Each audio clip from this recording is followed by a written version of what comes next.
Vita vya Kongo leo vimechukua sura mpya pia ya kutisha kupitia vikwazo ambavyo serikali ya Marekani imemwekea rais huyu wa zamani Joseph Kabila. Bwana Bernard Kambale ni mwana memba wa chama tawala cha Rais Tshisekedi maeneo ya Beni, mashariki mwa nchi. Bwana Kabila akiwapo mmoja ya watu ambao wanasaputi kundi ya M23 ambayo inatatiza Jamhuri ya Kidemokrasia ya Kongo. Sisi tunashukuru na kupongeza Jamhuri ya Amerika ikimwekea vikwazo, sababu tunajua hii inakuwa njia moja ya Amerika kufahamisha ulimwengu nzima ya kwamba neno ambao Jamhuri ya Kidemokrasia ya Kongo inasema ya kwamba mtu ambaye tulikuwa tumeona amekuwa rais miaka 18 yule ndiyo mwenyewe alikuwa anatumika kwa kutatiza Jamhuri ya Kidemokrasia ya Kongo. Upande wa kushoto, Bwana Shauswa Gisle ni mwanamemba wa chama cha upinzani kutoka Ensemble pour la République yake Moise Katumbi. Kwa ngambo yetu ya upinzani ni kushangaa tu, iko mambo inaanja kuya, iko inatuchangana tu. Kama walienda huko Washington, walienda fanya makor, ilikuwa juu ya kuweza kutuonesha na kutusaidia ili Rwanda iache kututatiza.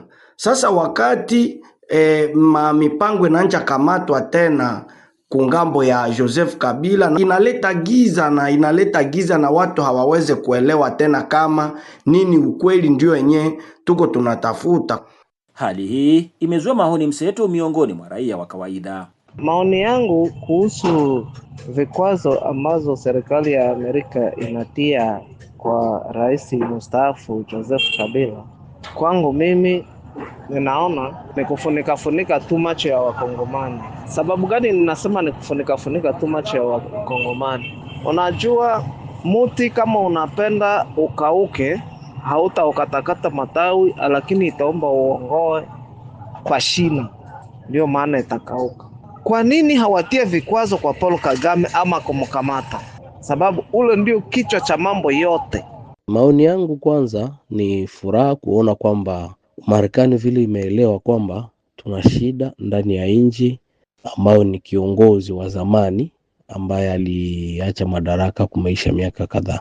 Na ingine ambayo ninaweza nikaomba ni kusema Marekani isiishie tu kwa vikwazo, iweze kufuatilia kwa undani, kuweza kuona hata hawa wanajeshi ambao wanachochelewa na huyo rais wa zamani, nao kama wanaweza wakawekewa vikwazo na hata kunaswa kupelekwa mahakamani, kwani mambo ambayo yamepitika ni ukiukaji wa haki za binadamu.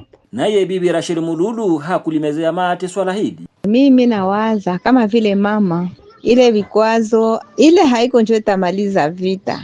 Au contraire itazala chuki na chuki. Mimi nawaza yeye Rais Kabila kama vile rais mstaafu wa Kongo aikale na mwenzake rais wa leo, mapatano walikuwa nayo, wasikilizane, wapate suluhisho kati yao kama vile wanasiasa, kwa sababu sisi raia tuko tunakufa kumakosa yao wenyewe kwa wenyewe. Msekedide, Idhaa ya Kiswahili ya Afrika, Sauti ya Afrika, Beni.